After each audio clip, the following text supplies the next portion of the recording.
రాబోయే కాలంలో ఈరోజు ప్రతి ఒక్కరూ కూడా తమ జీవితం ఉన్నంతలో సంతోషంగా ఉండాలి అని ఈరోజు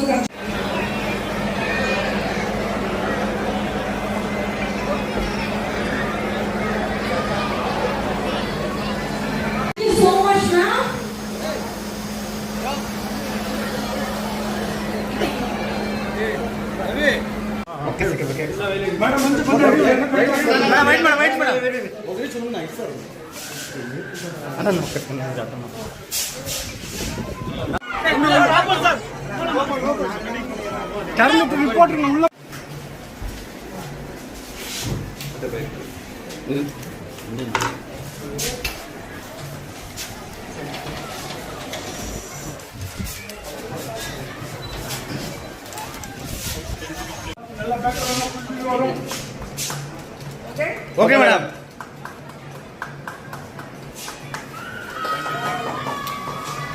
ఎదురు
ప్రజల్లో ఉండాలి, ప్రజలతో ఎన్నిక చేయబడాలి, ప్రజల కోసం సర్వీస్ చేయాలనుకున్నా ఎమ్మెల్యేగానే చేయాలనేది నా కోరిక.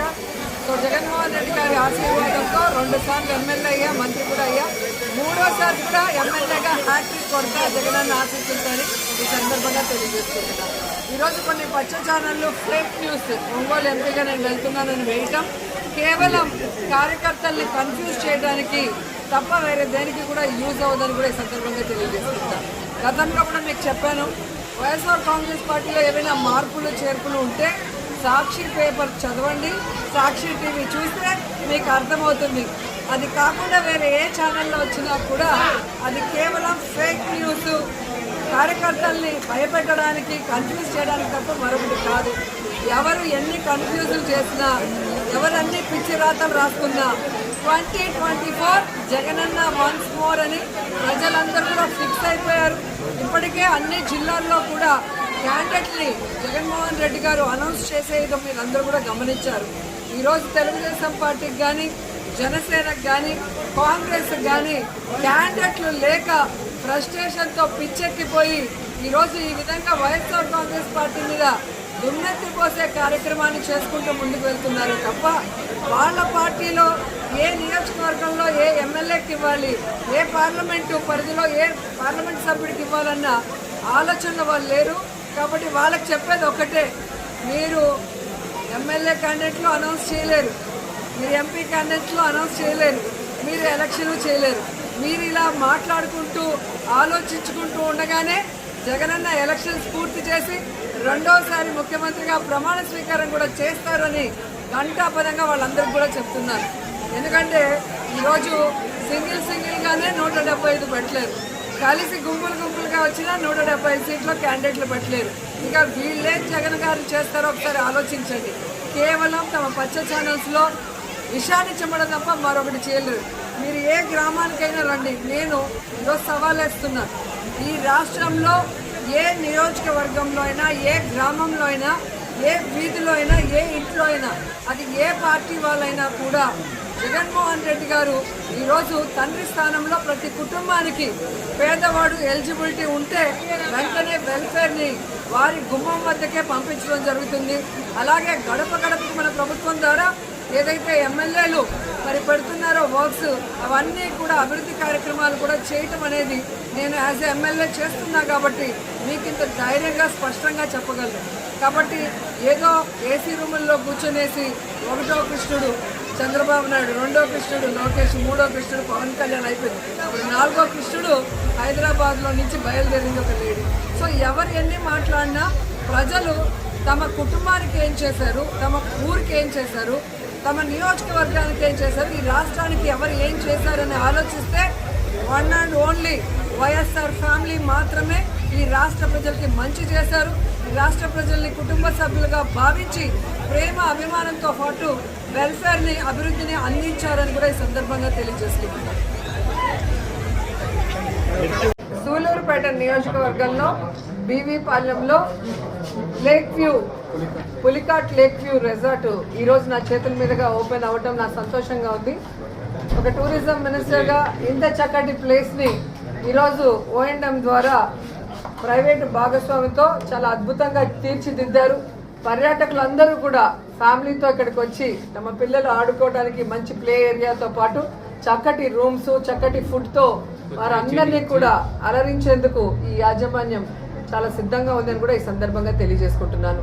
2019 నుండి ఇప్పటి వరకు 40 టూరిజం యూనిట్లని ఏ విధంగా అయితే ప్రైవేటు భాగస్వామ్యంతో అందంగా తీర్చిదిద్దామో దానివల్ల టూరిజానికి చాలా లాభాలు ఉన్నాయని కూడా ఈ సందర్భంగా తెలియజేసుకుంటున్నాను. ముఖ్యంగా మీరు చూస్తే 2024 పీపీపీ పద్ధతిలో నూతన టూరిజం పాలసీలో మీరు చూస్తే ఓబరాయ్ హోటల్స్ని జగన్మోహన్ రెడ్డి గారు కడపలో మరి ఓపెన్ చేయటం మీరు చూశారు. సో 4-5 ప్లేస్లో ఓబరాయ్ వాళ్ళు కన్స్ట్రక్ట్ చేయడమే కాకుండా ఈరోజు మైఫేర్, హయాత్, అలాగే నోవోటల్ వంటి టాప్ క్లాస్ బ్రాండ్ హోటల్స్కి కూడా స్థలాలు కేటాయించాం. వాళ్ళు కూడా వర్క్ స్టార్ట్ చేయబోతున్నారని కూడా ఈ సందర్భంగా తెలియజేసుకుంటూ, ఇక పులివెందల్లో కూడా 23 కోట్లతో 4 స్టార్ హోటల్స్ కూడా నిర్మించడం జరుగుతుంది. అంతేకాకుండా మీరు చూస్తే ఈరోజు టూరిజంలో దేశంలోనే 3rd ప్లేస్లో మన ఆంధ్రప్రదేశ్ ఉండటం మనం అందరం కూడా గర్వించాల్సిన విషయం. ఎందుకంటే మనకున్నన్ని టూరిజం ప్రాంతాలు వేరే రాష్ట్రానికి కూడా లేదు. అవి దేవాలయాలు కానీ, ప్రకృతి అందాలతో కూడిన సముద్రాలు కానీ, లోయలు కానీ, అలాగే ఫారెస్ట్ ఏరియాలు కానీ, అలాగే మన రెస్టారెంట్స్, టూరిజం స్పాట్స్లో చాలా ముఖ్యమైన ప్లే చేస్తున్నాయి. ఈరోజు ఈ ఆతిథ్య రంగంలో మరి పర్యాటకుల్ని మనం ఎంత అలరిస్తున్నాం, ఎంత అభిమానంగా కుటుంబ సభ్యులుగా వాళ్ళందరినీ కూడా టేక్ కేర్ చేస్తున్నామో దానికోసమే ఈరోజు మనం 3rd ప్లేస్లో ఉన్నామని కూడా గర్వంగా చెప్పగలను. అండ్ నేనైతే చెప్పేది ఒక్కటే, ఎప్పుడూ కూడా పర్యాటకులకి ఆనందాన్ని, యువతకి ఉద్యోగాన్ని, అలాగే ప్రభుత్వానికి ఆదాయాన్ని ఇచ్చే రంగం పర్యాటక రంగం. సో ఈరోజు ఆ డిపార్ట్మెంటు మంత్రిగా మరి అన్ని ప్రాంతాలని కూడా అభివృద్ధి చేస్తూ ప్రజలందరూ కూడా వచ్చి ఎంజాయ్ చేసే విధంగా ముందుకు వెళ్తున్నాం. అండ్ కోవిడ్ తర్వాత ప్రజలందరూ కూడా ఈరోజు ఎక్కువగా స్పెండ్ చేస్తూ తమ కుటుంబ సభ్యులతో వివిధ టూరిజం స్పాట్స్కి వెళ్ళటానికి చాలా ఇంట్రెస్ట్ చూపిస్తున్నారు. కాబట్టే ఎప్పటికప్పుడు మరి ఆ ప్రాంతాల్లో మరి ఉన్న పాత హోటల్స్ అన్నీ కూడా ఏవైతే టూరిజం వాళ్ళ హ్యాండ్ ఓవర్లో ఉన్నాయో అవన్నీ కూడా రెనోవేట్ చేసి వాటిని ముందుకు తీసుకొస్తున్నామన్న సంగతి కూడా తెలియజేసుకుంటున్నాం.